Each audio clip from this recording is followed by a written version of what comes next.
Bonjour à tous, bienvenue sur Destination Crypto pour une nouvelle émission qui s'appelle Pitch ta pépite. Et pour cette première émission, j'ai le plaisir de recevoir Romain Bailleul qui est avec moi. Merci Romain d'avoir accepté mon invitation. Comment vas-tu? Écoute, très bien. Merci à toi de m'avoir fait l'honneur de l'ouverture de ce nouveau format. Ça fait plaisir. Je pense que ça va être une émission qui va être super intéressante. Je ne vais pas m'envoyer de fleurs tout de suite, mais je vais commencer par une petite présentation pour que les gens comprennent un peu quel est le concept de l'émission.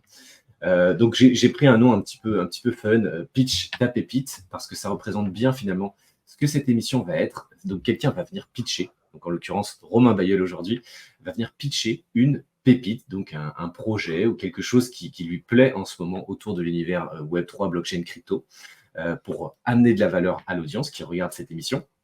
Et le concept, c'est ça. Donc Romain, qui est le premier invité de cette émission, va pitcher la pépite du moment. Il a carte blanche sur l'argumentaire. Donc il peut pitcher basé sur des fondamentaux, il peut pitcher basé sur de l'analyse technique, il peut pitcher basé sur de la spéculation. Vraiment, c'est carte blanche.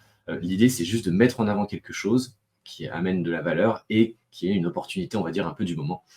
Donc voilà, Romain a cette lourde responsabilité aujourd'hui et il va essayer de motiver aussi l'audience à liker la vidéo et moi aussi de mon côté. Pourquoi? Parce que tout simplement, un like sur cette vidéo ramène 50 satoshi qui seront reversés à une association. En fait, il y a une cagnotte qui est au lancement de l'émission, qui est live et chaque like ramène 50 satoshi avec un format de palier.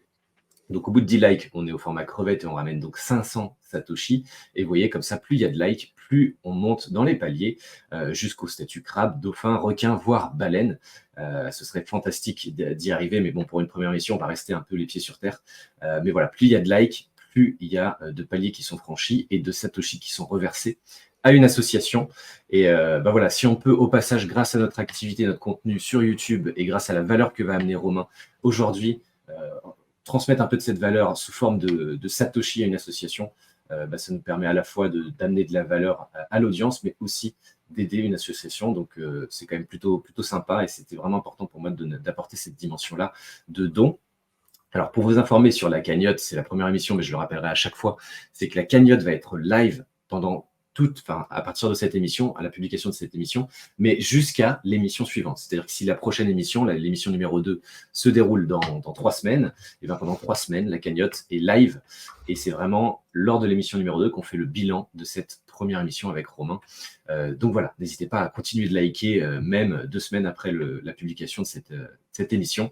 La cagnotte est toujours live et je transmettrai bien évidemment une publication, une preuve du certificat du don ou si possible, vu qu'on est un peu dans le Web3, de la transaction on-chain, voilà, dans la mesure du possible.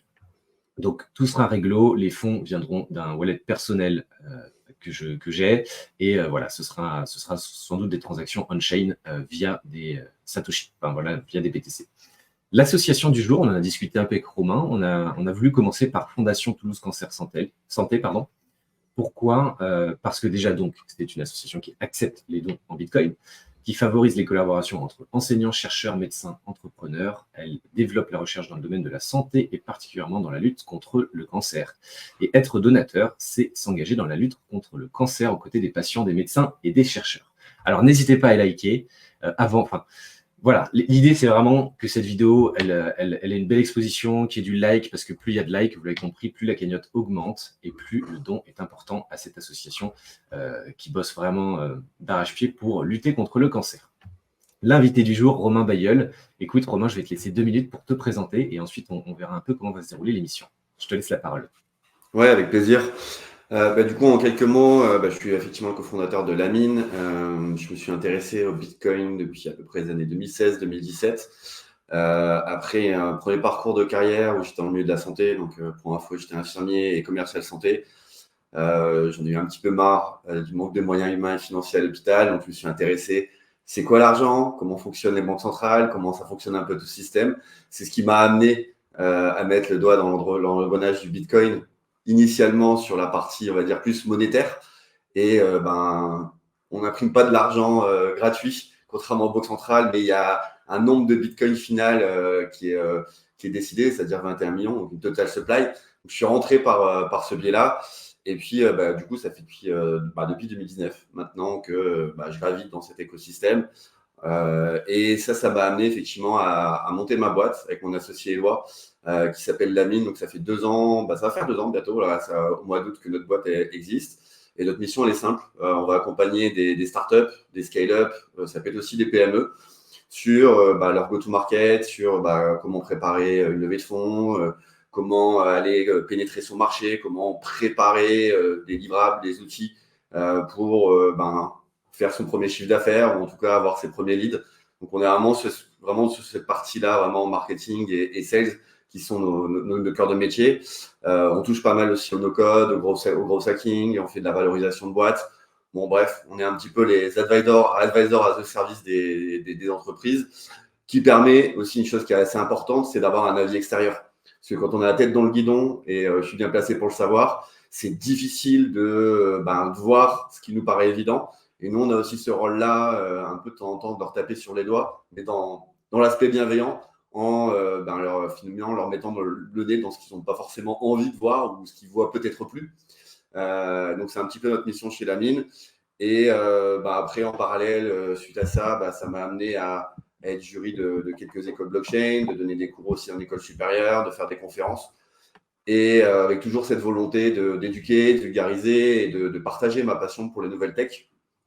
Je publie aussi pas mal sur LinkedIn depuis 2019, depuis les tout débuts, ce qui m'a permis de développer une petite communauté de personnes qui suivent un petit peu ce que je raconte, en espérant que je raconte pas trop de bêtises et des choses intéressantes. En tout cas, ça a l'air d'être le cas.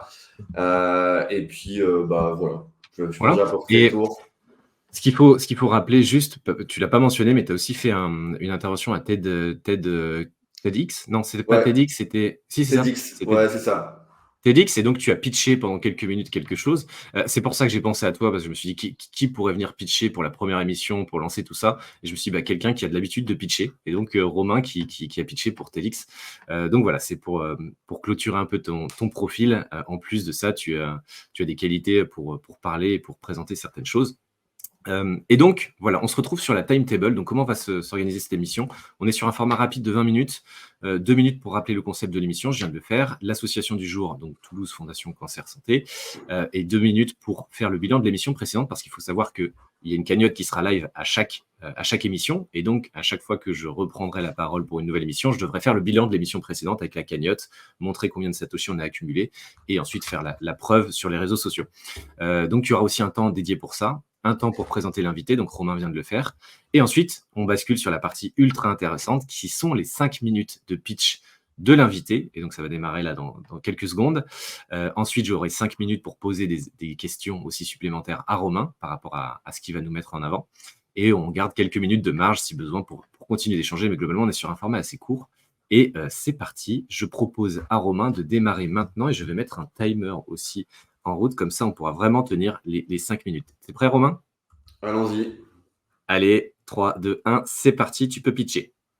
Oui, alors, avant de pitcher, moi je vais faire une petite introduction sur ma vision de l'écosystème et sur la raison pour laquelle j'ai choisi le projet Calichain. Moi, ce qui m'intéresse, c'est pas la spéculation.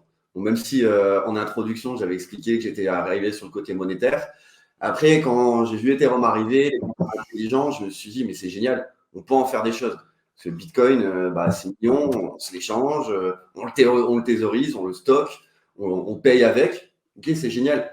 Mais derrière, on ne peut pas faire grand-chose de plus. Bon, même si c'est en train de changer maintenant avec les layers 2, etc. Et qu'effectivement, les choses sont en train d'évoluer. Mais moi, ce qui m'intéresse vraiment, c'est les projets à impact, les projets où il y a des fondamentaux et qui changent des choses dans la vraie vie des gens. Là où certains vont être intéressés par un x10, un x20 ou que sais-je, et l'analyse technique. Et c'est super, grand bien leur face. Moi, ce qui va m'intéresser, c'est plus des projets qui vont changer les choses dans la vie des gens. Et justement, raison pour laquelle je vais vous présenter aujourd'hui Calichain, qui est un projet avec lequel je travaille. Transparence oblige, on est dans la blockchain. Disclaimer, les choses sont dites. Donc, c'est aussi l'une des raisons pour laquelle je pitch ce projet, étant bien placé pour le connaître. Donc, en fait, Calichain, c'est quoi? Calichain, en fait, ça a commencé initialement sur Calissa, qui était ce qu'on appelle un POC.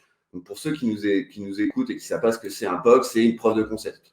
Donc, en fait, quand on est en mode startup, ce qui va se passer, c'est que souvent, tu vas devoir des investisseurs vont dire, oui, mais show me.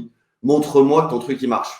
Et donc, au tout départ, ils ont utilisé du coup le Calissa pour faire leur preuve de concept, qui était un concept assez novateur où en fait tu pouvais acheter un vêtement qui présentait une puce, et en fait cette puce est reliée à un NFT, donc dans le côté digital. Et donc l'intérêt sous-jacent, c'est qu'en fait quand tu détiens ton NFT, bah, tu pouvais avoir le droit, par exemple, tu as un backstage avec l'artiste de rap, avec pourquoi pas des événements, avec tout un tas d'usages qu'on pourrait qualifier de token gated. C'est-à-dire, en fait, tu détiens ton NFT qui est relié à ton vêtement, et tout ça, le fait de posséder ce vêtement et le NFT qui est relié, ben, en fait, ça te donner le droit aussi de pouvoir réimprimer ton sweatshirt. C'est ça qui est intéressant, c'est qu'imaginons, par exemple, tu as 1000 sweatshirts pour, imaginons, Céline Dion, par exemple, et ces 1000 sweatshirts donnent droit à des goodies, à des événements, à des choses exclusives pour Céline Dion, par exemple. Et ben, si à un moment donné, ton sweatshirt, ben, tu l'as brûlé ou tu l'as perdu, le fait de détenir ce NFT pouvait te donner le droit de réimprimer ce sweatshirt. Donc voilà, tout ça, en fait, c'était aussi l'intérêt de pouvoir faire le lien entre un objet physique d'un côté et de l'autre côté, une traçabilité des NFT et de la blockchain. Donc du coup, la preuve de ce concept a été validée. C'est grâce à cette solution qu'il y a du coup une puce NFT qui est directement reliée aux vêtements. Ils ont réussi à développer déjà initialement une belle communauté. Et c'est aussi un des intérêts de ce projet, c'est qu'ils ont déjà une communauté qui les suit justement par cette première preuve de concept de Calissa. Bon, après, voilà, je vous la fais courte, hein, je vous invite à aller faire un petit tour de côté. Et donc, ils ont pu prouver, grâce à cette solution, que, en fait, ils pouvaient naviguer dans le monde du luxe et apporter une traçabilité aux objets physiques reliés à la blockchain. Donc, grâce à ça, ils ont pu commencer à envisager, et là, je vais repartir sur le partage d'écran, hop, une vision un peu plus globale, une vision que j'ai qualifiée plus d'écosystème, en développant Kalichain. Et en fait, Kalichain, ils ont développé leur propre blockchain en ayant vraiment une vision écosystème avec différents cas d'usage, différents use cases. Donc là, ici, on voit, en fait, on peut développer des cartes NFC, pourquoi pas avec des cartes de visite, qui vous permettent, lors des événements, de pouvoir scanner et puis de pouvoir donner vos informations. On a Calissa que j'ai effectivement évoqué. On a Calishare qui va plus se positionner sur la partie RWA, sur la tokenisation des actifs physiques. Calis Market avec une marketplace du coup liée à tous les actifs de Calis Market. Calis Pay où là ça va être un système de paiement aussi intégré avec tout le reste de l'écosystème. Et aussi, dernière chose que je trouve vraiment super intéressante, ça va être Calis Certif. Et là, je vous le présente en quelques mots. Hop. Et en fait, Calis Certif, l'intérêt, c'est qu'en fait, on va pouvoir proposer la traçabilité dans le monde du luxe. Donc là, ils ont commencé déjà à tester des choses dans le monde du luxe, dans le monde des vins, dans le monde des spiritueux, et pourquoi pas aussi dans le domaine de l'art. Donc, on va pouvoir apporter un système, un outil qui est une puce. Et en fait, dès le moment donné où elle est cassée, en fait, on va pouvoir voir que, par exemple, le socle dans lequel il y a l'œuvre d'art ou le coffret dans lequel il y a des choses de luxe, et il a été ouvert. Et donc ça, on va pouvoir le faire dans la vraie vie. Waouh. Bravo, 5 minutes. 5 minutes, tu as réussi à tenir le coup, tu as eu le temps de présenter les 3 documents, bravo. C'est un métier. Bravo Romain, c'est un métier, hein. Moi je suis assez mauvais sur ce genre de choses. Bravo à toi, donc on a compris globalement une technologie qui permet de lier vraiment des produits physiques avec toutes les dimensions blockchain et tous les avantages qu'apporte cette technologie, hein, au sens large, pas que la blockchain, mais vraiment l'entièreté et les valeurs du Web3. Donc merci pour cette belle présentation, merci Romain. On mettra tous les liens dans la description de cette vidéo, donc ne soyez pas perdus, il y a tous les liens vers Kalichain et vers les différentes présentations de Romain dans la description de cette vidéo, donc je vous invite à aller découvrir tout ça. Première question que je te pose, hein, j'en ai quelques-unes sous la main. La première, quel est l'événement peut-être le plus attendu autour du projet prochainement? Est-ce qu'il y a quelque chose, un jalon comme ça qui va arriver et qui va débloquer certaines choses, ou vraiment un tournant, un point de bascule du projet prochainement? Ouais, en fait, là, pour te dire, ce projet, il a bootstrappé pendant pas mal de temps. Pareil, tout le monde n'a pas l'habitude du jargon startup. Bootstrapper, c'est quoi? C'est j'ai 2 bouts de ficelle, 10 €, façon de parler, et je développe. Donc, c'est une autre méthode de développer une startup versus ceux qui lèvent des fonds. Et après, qu'est-ce qu'on fait avec l'argent?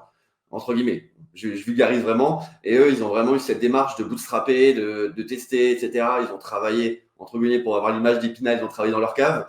Et là, ils arrivent avec un produit où on va confronter le marché. Donc, pour moi, la prochaine étape, c'est pas forcément relié au Caliscoin et à la spéculation. Pour moi, ça va être vraiment de pouvoir prouver qu'on peut, que ça marche, la traçabilité dans le monde du luxe, de pouvoir avoir commencé à avoir des logos, de pouvoir avoir commencé à avoir différents acteurs qui vont vouloir tester finalement cette solution. Donc, avis aussi à nos auditeurs, si vous voulez tester cette solution, vous pouvez recevoir des puces. On enverra le lien, etc., pour que vous puissiez recevoir des puces chez vous. Et vous allez pouvoir les tester sur différentes solutions. Donc là, la next step, à mon sens, c'est vraiment de prouver que ça marche dans la vraie vie et qu'il y a des gens, pourquoi pas, qui sont prêts à payer. Et finalement, ça, c'est la chose la plus importante parce que ça donnera une valeur et un collatéral au Caliscoin parce que ça marche dans la vraie vie. Carrément, et c'est très important ce que tu nous dis, donc on peut avoir des puces, donc je pense que là, d'un coup, ça va intéresser du monde. Il y en a sans doute dans l'audience qui se disent: «Ah ben j'ai toujours voulu tester un concept, avec une puce, que si je la dégrade, qu'est-ce qui se passe?» et le lien vers le NFT et tout ça. Donc ça va être intéressant. C'est cool d'avoir cette opportunité-là en plus de tout ça, tout ce que tu amènes et de la cagnotte en bitcoin pour l'association. Donc ça, c'est très intéressant. En plus, il y aura donc une vitrine évidente avec ces histoires de puces. Ça peut faire vite le buzz sur les réseaux et faire montrer les use cases possibles. Et alors, sur une échelle de 1 à 5, donc tu as parlé effectivement du coin, on n'a pas eu le temps du tout de l'évoquer, c'est pas l'objectif. On rappelle bien évidemment que on amène en exposition un projet, là en l'occurrence Chain. Ce n'est absolument pas pour ça qu'il faut foncer tête baissée sur le projet, commencer à investir, partir dans tous les sens. Disclaimer comme d'habitude, vous faites vos propres recherches. On est là pour vous présenter quelque chose avec Romain. Maintenant, voilà, on n'a aucune garantie que ça va marcher dans le futur ou quoi que ce soit. Ça reste des informations qu'on vous communique. Et voilà, vous avez l'habitude, si vous êtes un peu dans la crypto ou dans l'univers du Web3, faites bien vos propres recherches. On n'est pas responsable ensuite des performances des différents projets qu'on met en avant sur la chaîne, même si on essaye de mettre en avant les meilleurs projets possibles. Et donc, on va bien voir ce qui va se passer pour Chain. Mais sur une échelle de 1 à 5, 1 étant, on va dire, du bon père de famille, de l'investissement un peu basique sur la crypto, à 5 de l'ultra degen, vraiment quelque chose de très risqué, très sulfureux. Tu mettrais où, toi, Chain, en termes d'investissement ou de projet? On a vu que tu n'étais pas sur de la spéculation, donc tu t'inscris plutôt sur un modèle à base de fondamentaux. Donc j'imagine qu'on est plutôt sur entre 1 et 3, mais je te laisse me dire un peu ce que tu en penses. Ouais, moi je dirais entre 1 et 2. Tu vois, à mon sens, hein, c'est pas le projet où tu veux faire un x20, un x30. Ou en tout cas, si c'est le cas, ça sera parce que le projet il a marché, parce que il y a plein de super nouvelles et que c'est escalable et industrialisable. Donc en fait, on n'est pas. Après, moi, ce que je trouve aussi intéressant, c'est qu'il n'y a pas eu de VC. Il n'y a pas eu, tu vois, un VC, je rappelle ce que c'est les ventures capitaux qui vont acheter du token ou des choses moins chères que le plus grand public. Résultat, ce qui se passe, c'est que quand les tokens sont dévestés, ils peuvent dumper sur la communauté. Là, on est sur un projet qui reste assez early stage. Donc, je dirais peut-être pas 1, je dirais quand même peut-être 2 à la limite pour rester cohérent. Mais à mon sens, tu vois, si on regarde même les tokenomics, etc., bon, c'est un projet qui vise pas entre guillemets, à changer la lune demain après-demain. C'est un projet qui est très posé, très pépère, entre guillemets, j'ai envie de te dire, justement, bon père de famille, qui veut changer des choses dans la vraie vie, être industriable et apporter industrialisable et proposer vraiment une vraie valeur ajoutée sur la partie traçabilité. Donc, pour moi, c'est pas un investissement où on cherche du x20. Et encore que, effectivement, si le moment donné, et je le souhaite, hein, ce projet prouve qu'il apporte une traçabilité dans le monde du luxe et peut avoir des gros partenariats. Effectivement, ça peut avoir un intérêt aussi sur la partie spéculation, parce que un projet comme ça, avant qu'il ait prouvé de réussir sur une industrie, c'est toujours intéressant de se positionner là plutôt qu'après. Bien sûr. Et le token ou la façon, on peut investir directement dès maintenant ou est-ce qu'il faut attendre un peu? Ouais, tu peux, c'est listé sur des Ok, DEX, donc ceux qui veulent acheter le token. De mémoire, sur les exchanges centralisés, c'est sur Mexi. Donc Mexi, c'est pareil, on est sur un exchange qui est plus un tier 3. Mexi, ceux qui connaissent, c'est pas du Binance, hein, mais encore une fois, la volonté des porteurs du projet, et je parle en leur nom, hein, j'espère qu'ils ne taperont pas sur les doigts, ils cherchent pas à pumper le coin et à faire du top 2, du top 1, à lister sur Binance pour faire exploser le coin. Ils sont plus dans une démarche OK, on prouve que ça marche dans la vraie vie. Et après, bon, bah, pourquoi pas le token, le coin, c'est un coin qui est relié à une blockchain. Il fera sa vie et il se développera. Mais ils ont plus une démarche vraiment assez, on va dire, bon père de famille, justement, de rendre le projet viable, réalisable, qui marche dans la vraie vie. Et ça, tu as remarqué, hein, je répète vraiment ça parce que c'est vraiment les valeurs de ce projet. Et puis, bah, naturellement, le coin, après, il fera sa vie. Bah, au plus la blockchain sera utilisée, au plus ça attisera d'intérêt. Et pourquoi pas, justement, les exchanges les regarderont du coin de l'œil en se disant bah, c'est bizarre, il y a beaucoup de transactions sur votre blockchain. Qu'est-ce qui se passe? Bien sûr, bien sûr. Et ça, bon, on a compris du coup, il y a une approche qui est fondamentalement différente de certains projets où on essaie de convaincre avant ensuite de passer un peu à l'aspect Ouais. spéculatif et même peut-être pas du tout de spéculation. Donc merci, merci Romain, on arrive au bout de cette première émission. Je rappelle aux gens, n'hésitez pas à liker, à partager, à commenter cette vidéo parce que plus il y a de likes, plus il y a de Satoshi qui sont reversés à l'association Toulouse Fondation Cancer Santé. Donc voilà, n'hésitez pas à la partager. Merci Romain vraiment pour tes explications. Tous les liens sont dans la description. Donc si vous voulez aller plus loin, écoutez, c'était la pépite. Donc Romain vient de faire le pitch ta pépite, édition numéro 1, première émission. Il y aura d'autres émissions qui vont arriver, je ne sais pas encore quand, mais avec d'autres invités. Et j'espère que ça vous a plu. Mettez-nous vraiment dans les commentaires ce qui est bien, ce qui n'est pas bien par rapport à ce format. Comme ça, je pourrais aussi un peu ajuster le tir si besoin. Mais voilà, c'était un vrai plaisir de te recevoir Romain. Et j'espère qu'on va pouvoir cagnotter des Satoshi pour aider cette belle association à Toulouse. Voilà, donc merci à toi et merci à toute l'audience de nous avoir suivis. Salut, Merci à vous. Au revoir. ciao.